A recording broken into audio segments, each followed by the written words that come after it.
How to remove a vehicle on the Uber driver app. Now in this quick video, I'll show you one of the methods for you to delete or remove your vehicle on to the Uber driver app. Now the reason why I'm currently showing you the web version of this video is because if you're going to be using the application, you will still be redirected here. Now from here, choose on driver, and here's how you can delete them. So there's two things that you can do. If you're going to be a supplier, then you have a different portal.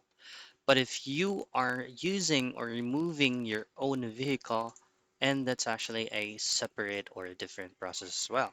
Now for supplier portal, all I have to do is to use this link. From the options bar, just simply choose on vehicles and locate the vehicle that you want to be removed and click on the three dots at the right side and hit on delete.